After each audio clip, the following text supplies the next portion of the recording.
حسبنا اللہ ونعم الوکیل ونعم المولا ونعم النصیر۔ اعوذ باللہ من الشیطان الرجیم، بسم اللہ الرحمن الرحیم۔ الحمد للہ رب العالمین، الصلاۃ والسلام علی رسولہ الکریم، خیر المبشرین والمنذرین مخاطب طٰہٰ و یاسین، النبی المبید والمصطفی الامجد، ابی القاسم محمد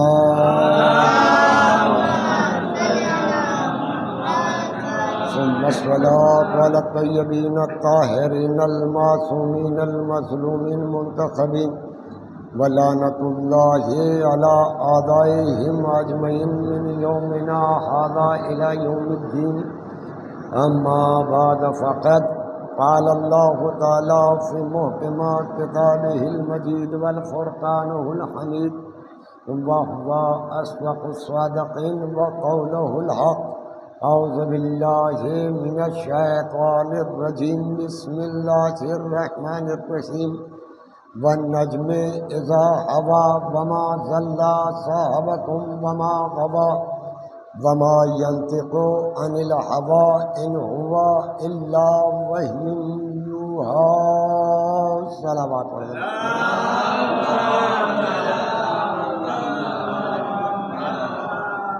عزیزان محترم، برادران عزیز،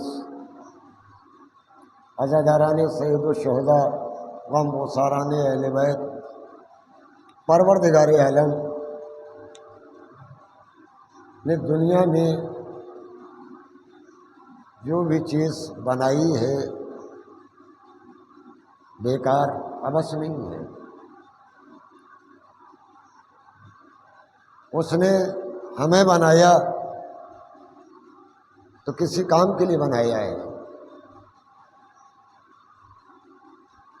اس نے جب ہمیں بنایا تو صرف اور صرف اپنی عبادت کے لیے بنایا۔ اگر اب ہم عبادت پروردگار نہ کریں تو پھر ہمیں زمین پہ رہنے کا حق نہیں ہے، کیونکہ ہمارا خلقت کا ہدف یہ ہے کہ ہم اس کی عبادت کریں، جس کا جو مقصد ہے اگر وہ پورا نہ ہو تو بیکار ہے، کسی کام کا نہیں۔ کیونکہ پیغمبر سے فرمایا ہے، میرے حبیب یہ کائنات جو میں بنا رہا ہوں یہ تیرے صدقے میں بنا رہا ہوں، یہ زمین ہم نے بنائی ہے تیرے صدقے میں، یہ آسمان بنایا ہے تیرے لیے، یہ بہتے دریا بنائے ہیں تیرے لیے، سمندر بنایا تیرے لیے، اس میں کشتیاں چلتی ہیں تیرے لیے ہے، یہ چاند بنایا تیرے لیے ہے، یہ سورج بنایا تیرے لیے ہے، یہ ستارے بنائے ہیں تیرے لیے ہیں، یہ سب تیرے صدقے میں نے پیدا کیا۔ تو پروردگار جب تو نے اپنے محمد کے صدقے میں پیدا کیا، جب تیرا محمد اس دنیا سے چلا گیا تو یہ سب مٹ جانا چاہیے تھا، تو عجب نہیں آواز پروردگار آئے، محمد علی تجھے نہیں معلوم پہلے محمد کے صدقے میں بنایا ہے، آخری محمد کے صدقے میں بچا رکھا ہے۔ بھائی صلوات پڑھ دے محمد۔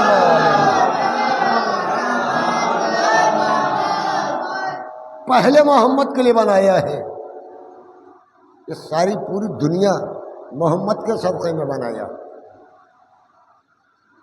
کیا کہا؟ لولا لما خلقت الافلاق، اے میرے حبیب اگر تجھے بنانا نہ ہوتا تو دنیا نہ بناتا، یعنی دنیا خلق ہوئی ہے محمد کے صدقے میں۔ اور محمد سے کیا فرمایا؟ اے میرے حبیب اگر علی کو خلق کرنا نہ ہوتا تو تجھے بھی نہ بناتا، پھر کہ تم دونوں فخر نہ کرنا، اگر فاطمہ کو نہ پیدا کرنا ہوتا تو تم دونوں کو نہ بناتا۔ اللہ اکبر، یہ حدیث قدسی ہے، یعنی کائنات بنی محمد کے صدقے میں، محمد کی وجہ سے، محمد کو بنایا علی کی وجہ سے، ان دونوں کو خلق کیا فاطمہ کی وجہ سے، اور دو بیٹے عطا کیے جسے قرآن نے کہا مرج البحرین یلتقیان، جب ہم نے دو سمندروں کو، دو دریاؤں کو ایک دوسرے سے ملا دیا، تو وہ دو دریا علی اور فاطمہ ہیں۔ بہرحال پروردگار عالم نے جو جس چیز کے مقصد کے لیے بنایا ہے، دنیا بنائی محمد کے لیے، اب دنیا کی ہر شے محمد کے اختیار میں ہونا چاہیے، ہے یا نہیں ہے؟ میں نے پہلی مجلس میں کہا تھا کہ چاند بنایا، سورج بنائے، زمین بنائی، سب کچھ، دن بنایا، رات بنائی، جو کچھ بھی بنایا ہے سب محمد کے صدقے میں، یعنی ہر چیز کو محمد کے حوالے کیا ہے اس نے۔ میرے حبیب دن تیرے حوالے، رات تیرے حوالے، چاند تیرے حوالے، سورج تیرے حوالے۔ چاند کے اوپر جب اختیار دیا تو کیا ہوا؟ محمد نے اشارہ کیا تو چاند دو ٹکڑوں میں بٹا۔ اور میں نے عرض کیا تھا کہ علی نے اشارہ کیا تو سورج پلٹا، لیکن علی کو اشارہ کرنے کی ضرورت نہیں ہے۔ قرآن کہہ رہا ہے کن فیکون، کہ اللہ کہہ رہا ہے میں کہتا ہوں ہو جا تو وہ ہو جاتا ہے۔ ارے بھائی اللہ کن تو کہہ ہی نہیں سکتا، کہا کیوں نہیں کہہ سکتا؟ کہا کن کہے تو زبان ہو، زبان ہو تو دہن ہو، دہن ہو تو چہرہ ہو، چہرہ ہو تو جسم ہو۔ اللہ جسم و جسمانیت سے مبرہ ہے، نہ اس کے ہاتھ ہے، نہ پیر ہے، نہ آنکھیں ہیں، نہ زبان ہے، وہ کن کہہ نہیں سکتا۔ پروردگار تو اب یہ کن کہے گا کون؟ کہ اب یہ کن وہی کہے گا جو لسان اللہ ہو، وہی کہے گا جو عین اللہ ہو۔ ایک صلوات بول دے محمد۔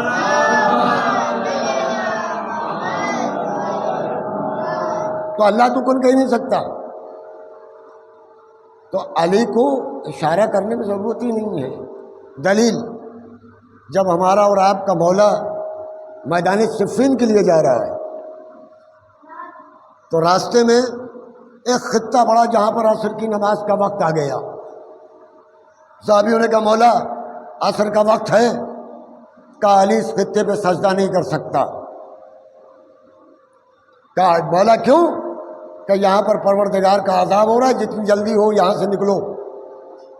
کہ مولا نماز کا جسے علی کے ساتھ ادا کرنی ہو وہ علی کے پیچھے آئے۔ جو علی والے تھے وہ علی کے پیچھے چلے گئے۔ تاریخ دیکھے کچھ لوگوں نے وہاں رک کے نماز ادا کی، لیکن علی والے علی کے پیچھے چلے گئے۔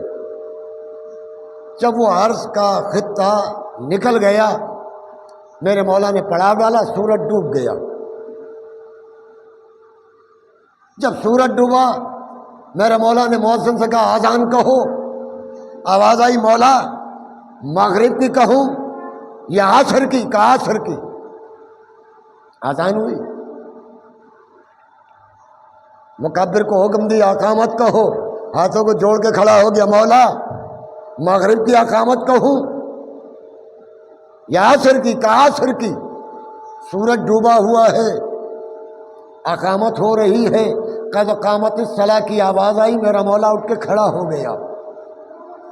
جب اقامت مکمل ہوئی، نیت کا مرحلہ آیا تو پھر آواز آئی مولا مغرب کی کروں یا عصر کی؟ کہا عصر کی۔ اب علی نے ادھر نیت کی نماز عصر پڑھتا ہوں قربتاً الی اللہ، اللہ اکبر کہنا تھا، سورج پلٹ کے آ گیا۔ کہا سورج کیوں پلٹا؟ سورج تو اپنی تقدیر پر چلتا ہے، پوری توجہ سے ذہن محترم۔ سورج، کیونکہ سورہ یاسین میں پروردگار کہہ رہا ہے کہ سورج اپنی تقدیر پر گھومتا ہے، اپنے مقدر پر چلتا ہے، جو اس کے لیے ہم نے جگہ بنا دی ہے، جو وہ اپنی دھری پر چلتا ہے، اس سے ہٹ نہیں سکتا۔ تو اب جسے تقدیر بنانا ہو وہ علی کے دروازے تک آئے تو تقدیر بنتی ہے، ورنہ دنیا تو شکایت کرتی ہے مقدر کیا ہے؟ جو ہم لکھا کے لا چکے ہیں، یہ ہے ہمارا مقدر جو پروردگار نے لکھ دیا، اسی کے اوپر جو ہماری فطرت ہے کہ بچہ پیدا ہوگا تو روئے گا ضرور، یہ ہماری فطرت ہے، یہ ہماری تقدیر ہے۔ تو سورج چلتا ہے اپنی تقدیر پر۔ تو اب جب سورج پلٹ رہا تھا تو ایک سورج نہیں پلٹ رہا تھا، سورج کی تقدیر پلٹ رہی تھی، کس شان سے پلٹ رہی تھی؟ بھائی سورج پیچھے آ جائے، سورج پلٹ کر آ جائے، اس کا مطلب یہ ہے کہ صرف سورج نہیں پلٹا تھا، پوری کائنات پلٹ رہی تھی علی کی نماز کے اشارے پر، پوری کائنات۔ ورنہ اگر سورج فقط پلٹ کے آ جائے تو ستاروں سے ٹکرا جائے۔ اس کا مطلب یہ جب سورج پلٹ رہا تھا تو زمین بھی پیچھے چل رہی تھی، ستارے بھی پلٹ رہے تھے۔ ارے بھائی جب ستارے اگر اپنے مقدر پر چلتے چلتے قربت آ جائے تو ایک شور مچ جائے کہ شنی منگل سے اگر ٹکرا گیا تو قیامت آ جائے گی، ابھی چند سالوں کی بات ہے۔ جب دنیا چلا رہی تھی کہا کیوں؟ کہ دونوں قریب ہو رہے ہیں، ان کو نہیں معلوم ہے۔ سورہ یاسین پڑھو، کہتا ہے کہ ہر چیز اپنے فلکے سے گزرتی ہے۔ فلکہ عربی میں کہتے ہیں چوراہے کو۔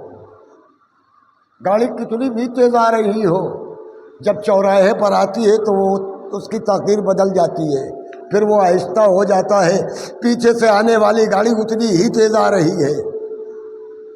دیکھنے والوں نے دیکھا کہ یہ ستارہ تیز ہے، وہ آہستہ چل رہا ہے، یہ دونوں ٹکرا جائیں گے تو قیامت آ جائے گی۔ ارے بھائی عقل کے اندھو، تمہیں نہیں معلوم جب فلکے سے گزرنا ہے، چوراہے سے گزرنا ہے تو آٹومیٹک رفتار کم ہوگی جب وہ اپنا فلکہ پار کر لے گا، پھر اپنی اسپیڈ پر آئے گا۔ بھائی جب تک وہ یہاں آئے گا وہ یہاں سے وہاں جائے گا، کبھی ٹکراؤ نہیں ہو سکتا۔ یہی وجہ تھی کہ جب علی سورج پلٹا رہا تھا پوری کائنات پلٹ کے آ رہی تھی علی کے ایک اشارے پر۔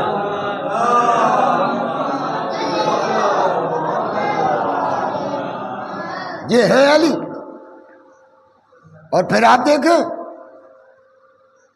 کہ تقدیر پلٹ رہا ہے سورج کی۔ اگر ہمیں اپنی تقدیر پلٹوانی ہے تو آؤ در علی پر، تمہاری بھی تقدیر بن جائے گی۔ اس لائق ہو جاؤ گے کہ دنیا تمہیں یاد کرے۔ جناب ابراہیم نمرود کے دربار میں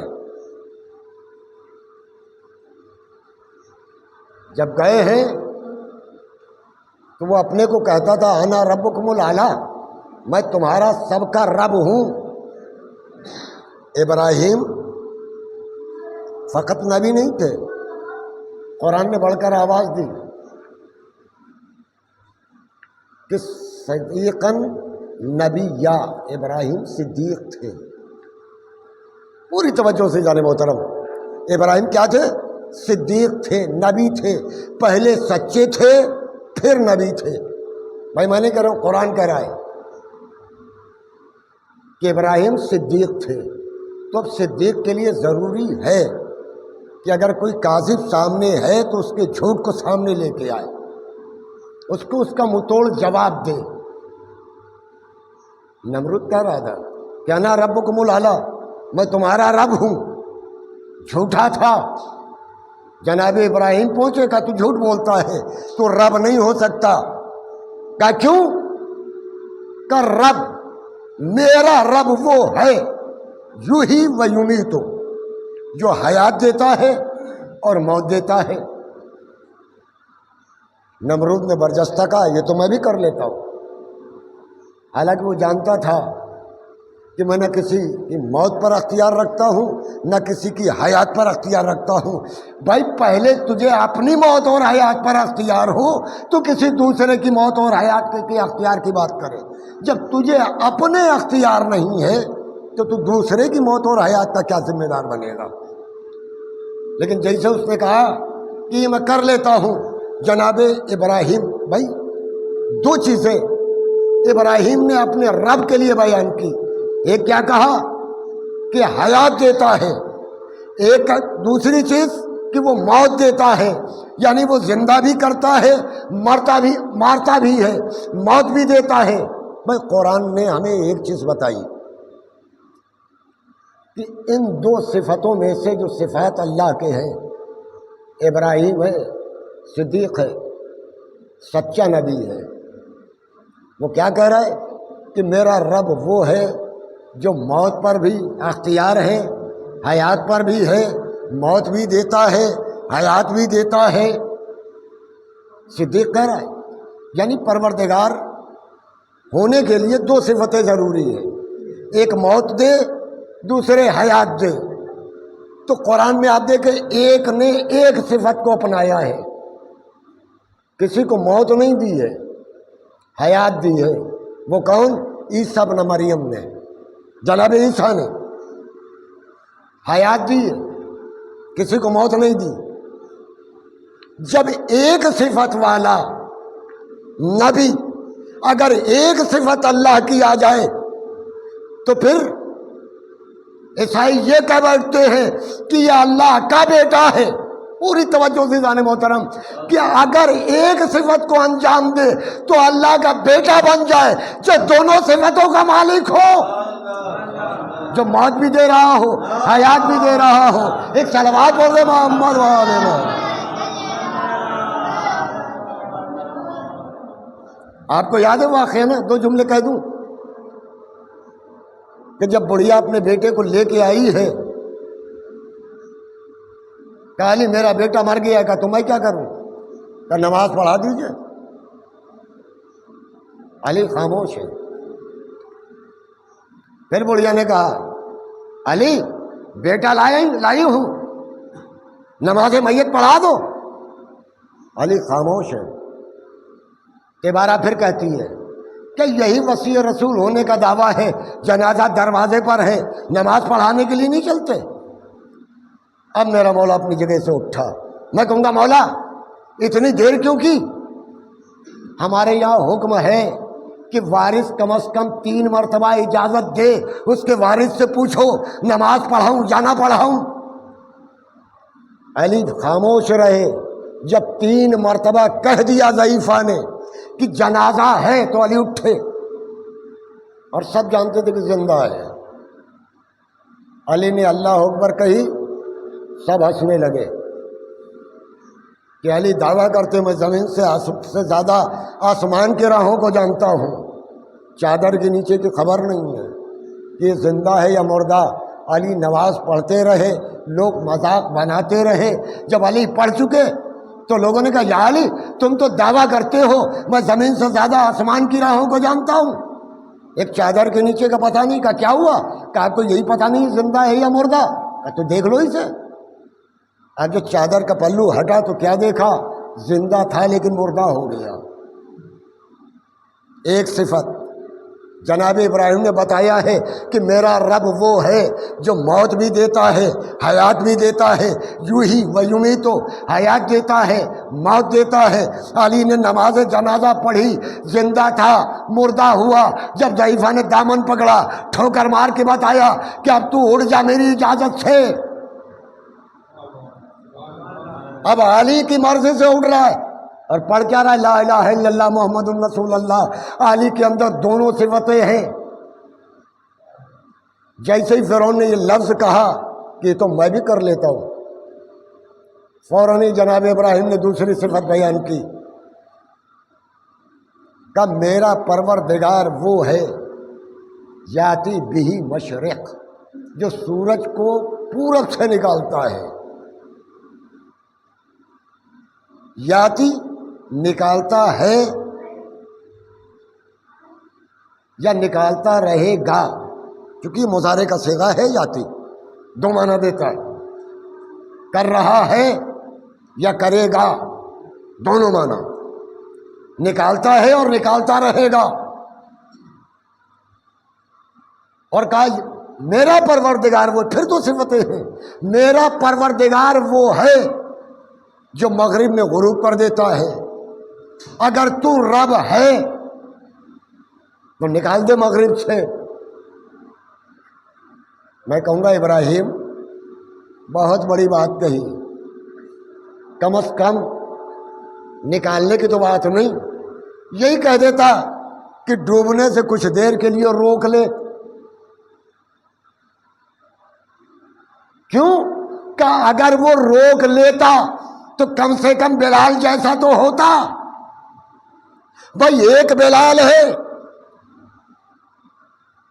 جس پر پیغمبر نے کھڑا کیا جو مٹی سے اور اینٹوں سے بنا ہوا تھا کہ بلال اذان کہو. لوگوں نے کہا نہیں یا رسول اللہ یہ صحیح اذان نہیں دیتے، اشہد کو اشہد لا الہ الا اللہ کہتے ہیں. کہ پھر ہم کسی اچھے گلوکار کو لے کے آئیں گے جو اذان دے گا. پیغمبر خاموش رہے. بلال کو فقط گلدستہ اذان پر نہیں جانا تھا، نہیں گئے تو لوگوں نے روشنی نہیں دیکھی، اذانیں تو ہوئی لیکن شہر نمودار نہیں ہوئی. پیغمبر اپنے بستر پر سو رہے تھے تو سوتے رہے، اذان ختم ہو گئی. جب صبح نہ ہوئی، اذان ہو چکی، لوگ در مصطفیٰ پر آئے، سرکار اذان ہو گئی ہے. کہا نہیں ابھی وقت نہیں ہوا ہے. پیغمبر پھر اپنے بستر پر کیا بتا رہے ابھی وقت نہیں ہوا ہے. مسلمان پریشان تھے. پھر بلال کے پاس آئے. کہا بلال صبح نہیں ہو رہی ہے. کہا کیا کروں؟ کہا چل کے اذان دو. اب جیسے ہی بلال نے اللہ اکبر کہا، مصطفیٰ نے اپنا بستر چھوڑ دیا، وضو کرنے کے لیے بیٹھ گئے. میں کہوں گا یا رسول اللہ اب کیا ہوا؟ کہا اب صبح نمودار ہوئی ہے بلال کی اذان کے ساتھ. ارے بھائی بلال اس کو کہتے ہیں جو وقت کو روک دے اگر اس کے جگہ پر کوئی دوسرا آ جائے. بھائی بلال صحابی ہے، اولاد نہیں. جب صحابی میں اتنا دم ہے کہ نہ آئے تو صبح نہ ہو، اگر اولاد نہ آئے بھائی صلوات پڑھ دے محمد.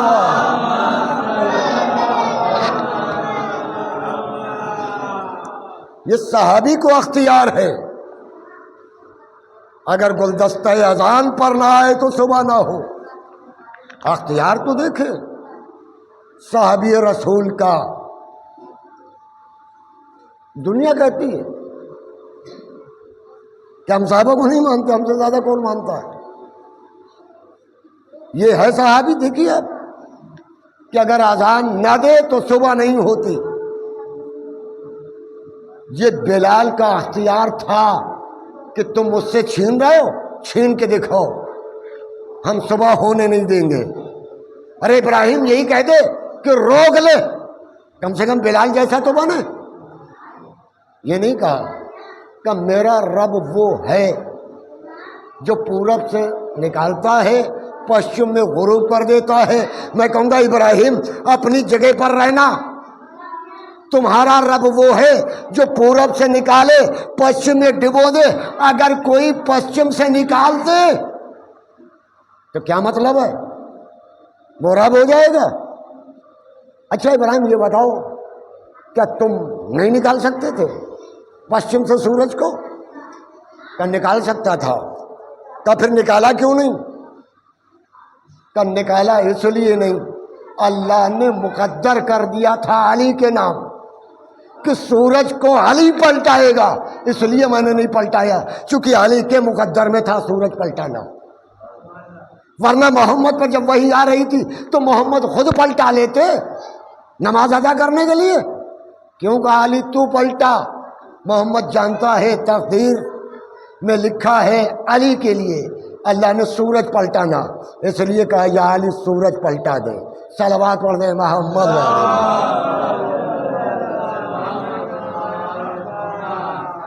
یہ علی اللہ نے مقدر کر دیا تھا. آپ کوئی پوچھے ابراہیم سے کہ سورج تو علی نے پلٹایا ہے، مقدر کی بات ہے، تقدیر بدلتی کیسے ہے؟ کہ تقدیر بدلے گی، اختیارات آئیں گے جب اولاد رسول کے دروازے پر آؤ گے تو اختیارات بولتے ہیں.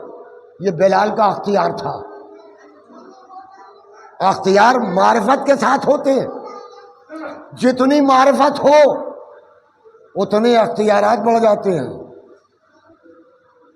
یہی تو وجہ تھی کہ پیغمبر نے کہا کہ اگر سلمان کا ایمان ابوذر کے سامنے آ جائے تو ابوذر سلمان کو قتل کرنے پر آمادہ ہو جائے، اور اگر ابوذر کا ایمان سلمان کے سامنے آ جائے تو سلمان ابوذر کے قتل پر درپے ہو جائے۔ جتنی معرفت ہوتی ہے اتنا اختیار ہوتا ہے۔ سلمان فارسی نے جناب ابوذر کی دعوت کی، اختیار بتا رہا ہوں۔ جب ابوذر گھر میں آئے، آٹا ماڑ کے رکھا یا گوندھ کے رکھا، پیر چولہے کے اندر رکھا، آگ روشن کر دی۔ ابوذر دیکھ رہے ہیں کہ سلمان نے اپنا پیر آگ میں رکھا ہے۔ جب آگ جلنے لگی، سلمان فارسی نے اپنا دسترخوان اٹھایا، آگ کے حوالے کر دیا۔ کچھ دیر جلتا رہا، ہاتھ بڑھایا، اٹھایا، الگ رکھ دیا۔ ابوذر دیکھ رہے ہیں کہ دسترخوان آگ میں تھا، جل رہا تھا، لیکن محفوظ ہے، جلا نہیں ہے۔ روٹی پک کے تیار ہوئی، سلمان نے اپنا پیر نکال لیا۔ ابوذر آگے بڑھے، ارے کیا دیکھ رہے ہو؟ ابوذر کہ سلمان کا پیر دیکھ رہا ہوں، ابھی جل رہا تھا، چھالے کہاں کہاں ہیں۔ یہ اختیار ہے سلمان فارسی کا۔ ابوذر نے ہاتھوں کو جوڑ دیا، بھائی سلمان، دسترخوان چولہے میں تھا، جلا کیوں نہیں؟ کہ تمہیں نہیں معلوم؟ ایک مرتبہ پیغمبر اس دسترخوان پر، ایک مرتبہ، کتنی مرتبہ؟ ایک مرتبہ پیغمبر اس دسترخوان پہ کھانا کھا رہے تھے، پیغمبر کا ہاتھ اس دسترخوان میں لگ گیا۔ تب سے جب یہ گندا ہوتا ہے میں دھلتا نہیں ہوں، آگ کے حوالے کر دیتا ہوں، گندگی جل جاتی ہے، دسترخوان باہر نکال لیتا ہوں۔ کیا مطلب؟ کہ جب سے رسول کا ہاتھ لگا ہے تب سے اس دسترخوان کو آگ نہیں جلاتی۔ ارے مسلمانوں، اب تو مان لو، اگر ایک مرتبہ محمد کا ہاتھ دسترخوان پر لگے تو دسترخوان کو آگ نہیں جلاتی۔ ارے جس آغوش میں محمد بچپن سے لے کے جوانی تک پلے ہو، بھائی صلوات پڑھ دے محمد والے محمد۔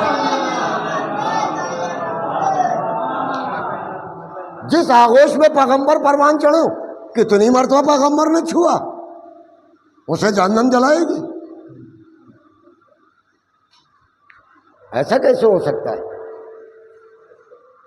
کہ جسے محمد خود چھوئے، اور کس انداز میں؟ صرف بچپن ہی میں نہیں چھوا ہے، چھونے والے نے جوانی میں چھوا ہے۔ کب؟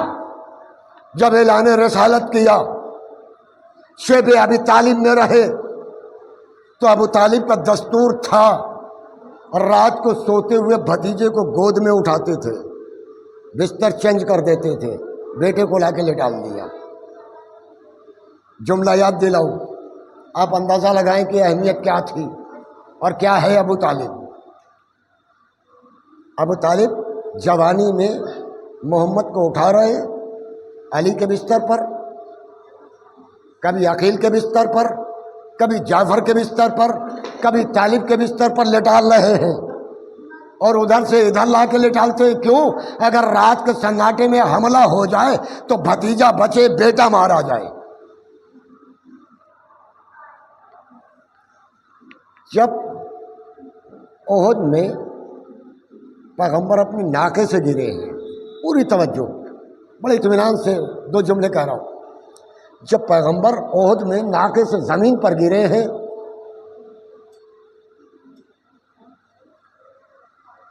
علی آ گئے، عباس آ گئے، چچا ہیں وہ بھی حاضر ہیں۔ اب پیغمبر کو اٹھانے کا مرحلہ آیا، چچا نے آواز دی، علی تو دفاع کر، میں محمد کو نکالتا ہوں۔ آواز آئی، چچا تم دفاع کرو، میں نکالتا ہوں۔ کہا یا علی کیوں؟ کہا تم نہیں اٹھا سکتے۔ کہا کیوں نہیں اٹھا سکتا؟ میرا بھتیجا ہے۔ کہا بھتیجا صحیح لیکن نبی ہے، معصوم کو معصوم سہارا دے سکتا ہے، غیر معصوم نہیں۔ ارے مسلمانوں آپ تو سمجھو، جب علی کے علاوہ کوئی محمد کا بوجھ اٹھا نہیں سکتا، محمد کے علاوہ کوئی علی کا وزن برداشت نہیں کر سکتا، تو پھر ابو طالب نے کیسے اٹھایا محمد کے وزن کو؟ ایک صلوات پڑھ دے محمد والے۔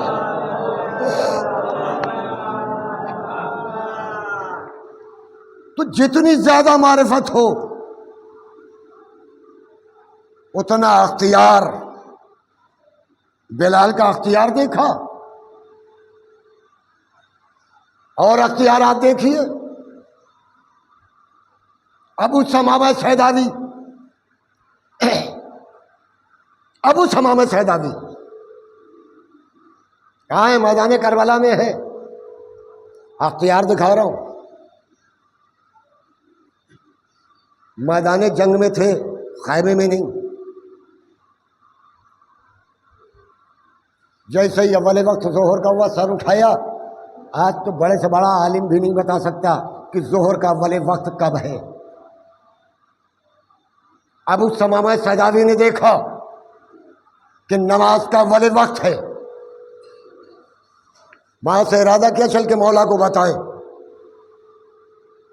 اب سورج کی مجال نہیں ہے جو ایک قدم آگے بڑھا دے، یہ اختیار ہے ابو ثمامہ سیداوی کا۔ اصحاب حسین کا اختیار ہے کہ اب سورج ایک قدم آگے نہیں بڑھ سکتا۔ کیوں؟ ارادہ ہے کہ آقا سے بتا دے۔ میدان جنگ سے حسین تک آئے، سورج اپنی جگہ پر ٹھہرا رہا۔ ابو ثمامہ سیداوی قریب آئے کہ مولا ظہر کا اول وقت ہے۔ سر اٹھایا، کہاں ابو ثمامہ سیداوی، ظہر کا اول وقت ہے۔ یہ اختیار تھا ابو ثمامہ سیداوی کا۔ وہاں ابراہیم کہہ رہے تھے کہ تو پلٹا دے، یا ابو ثمامہ سیداوی نے روک کے بتایا ہمت ہے تو چلا جا، یہ میرا اختیار ہے، تو ایک قدم نہیں بڑھا سکتا۔ امام نے کیا فرمایا؟ اے ابو ثمامہ سیداوی، خدا تجھے عبادت گزاروں میں شمار کرے۔ آواز دی علی اکبر، جی بابا، کیا اذان کہو؟ اذان شروع ہوئی میدان کربلا میں۔ مولا اکبر سے کیوں اذان دلوا رہے ہو؟ مؤذن ہے نا، مسروق، کہو اذان دے۔ کہ نہیں، علی اکبر دے گا۔ کیوں دے گا آقا؟ کہ اس لیے دے گا تاکہ ان مسلمانوں کو یاد آئے پیغمبر کی آواز، میرے نانا کی آواز انہیں یاد آ جائے، اس لیے علی اکبر سے اذان کہلوائی۔ امام مصلی پر آ کے کھڑے ہوئے، نماز خوف ہے، 2 رکعت پڑھی جاتی ہے، جماعت پڑھانے والا 2 رکعت نماز پڑھ کے بیٹھ جاتا ہے، پیچھے والے اپنی دونوں ادا کر لیتے ہیں۔ جب وہ پڑھ چکتے ہیں تو جو ابھی تک دفاعی ہوتے ہیں وہ پیچھے آتے، پھر امام اپنی 2 رکعت نماز ادا کرتا ہے۔ یہ ہے نماز خوف کا طریقہ جب باجماعت ہو رہی ہو، کہ آدھے پڑھیں آدھے دفاع کریں۔ امام نماز کے لیے کھڑے ہوئے،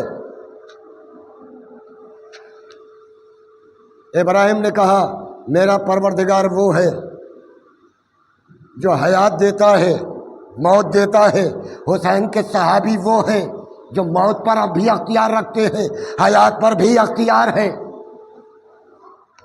جب حسین نماز کے لیے کھڑے ہونے لگے تو آواز دی، سعید و زہیر کہ جی مولا، کہ نماز ادا کرنا چاہتا ہوں۔ آ کے سامنے کھڑے ہو گئے، پڑھو مولا، بس ابھی تو میں نے ختم کر دیا، اختیار دیکھ لے۔ جب اس سے ہی حسین نے سلام پھیرا ہے، سعید و زہیر نے ایک سوال کیا، مولا نماز مکمل ہوئی؟ کہ سعید و زہیر کیوں سوال کر رہے ہو؟ کہ مولا اگر نماز مکمل ہو گئی ہو تو میں بھی اپنی روح کو اجازت دوں کہ میرے بدن سے نکل جائے۔ اللہ اکبر، کیا اختیار ہے کہ اگر مولا کی نماز مکمل نہیں ہے تو موت نہیں آ سکتی، میری روح میرے جسم سے نکل نہیں سکتی جب تک نماز نہ پوری ہو جائے۔ امام نے دونوں کو اپنے سامنے کھڑا کر لیا۔ جب امام قیام کی حالت میں ہیں تو دونوں قیام کر رہے ہیں، تیر سینے پر آ رہے ہیں، دونوں ایک دوسرے سے کہہ رہے ہیں بھائی خیال رہے کہ آقا بھی نماز پڑھ رہا ہے، تیر جانے نہ پائے کوئی پیچھے. بنا یہ یاد رکھنا کہ محشر میں پیغمبر کو جواب کیا دو گے، علی کو جواب کیا دو گے، فاطمہ کو جواب کیا دو گے. تیر نہیں جانا چاہیے. ظہر تورا کے زمین پر گرے، آواز دی سعید ابھی آقا نماز پڑھ رہا ہے، خبردار کوئی تیر آنے نہ پائے. تیر آگے پڑ رہے ہیں، 17 تیر سعید کی پسلیوں پر پڑے، جس سے پسلیوں کے ٹوٹنے کی آواز پیچھے نمازیوں تک جا رہی ہے. سعید تورا کے زمین پر گرے، حسین نے سر اٹھائے اپنی آغوش میں رکھ دیا. سعید نے سوال کیا مولا نماز مکمل ہو گئی؟ کہا ہاں سعید نماز مکمل ہو گئی. حسین سر پر ہاتھ پھیرنے لگے. اتنے میں سعید نے کہا مولا ایک شخص آیا ہے جو میرے سرانے آ کے بیٹھا ہے، میرے بالوں میں انگلیاں دے رہا ہے. ایک مرتبہ حسین نے آواز دی بھائی سعید پہچانا کون ہے؟ کہا مولا میں نے نہیں پہچانا. کہا یہ میرا نانا رسول اللہ ہے جو مدینے سے آیا ہے. ابھی حسین کہہ رہے تھے. سعید نے کہا مولا ایک شخص آ کے میرے دائنی طرف بیٹھ گیا.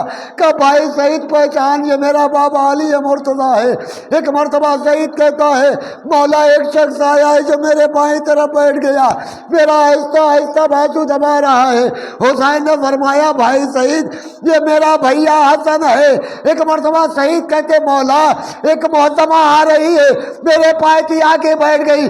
آواز آئی سعید اپنے پیروں کو سمیٹ لے، یہ میری دکھیاری ماں فاطمہ تجھے لینے کے لیے. الا لعنت اللہ علی القوم الظالمین سیعلم الذین ظلموا یمن قلب ینقلبون. پروردگار ہماری اس عظیم عبادت کو قبول فرما. پروردگار تجھے محمد والے محمد کا واسطہ جہاں بھی کہیں شیان حیدر کرار ہیں ان کی جان مال عزت ناموس کی حفاظت فرما. پروردگار پرچم اسلام کو سر بلند فرما، پرچم کفر و الحاد کو سر نگو فرما. پروردگار تمام علماء اعلام کا سایہ ہمارے سروں پر قائم و دائم فرما. پروردگار امام زمانہ کے ظہور میں تعجیل فرما اور ہمیں ان کے انصار باوا میں قرار دے. آمین یا رب العالمین. ربنا تقبل منا انک انت السمیع العلیم. ماتم حسین.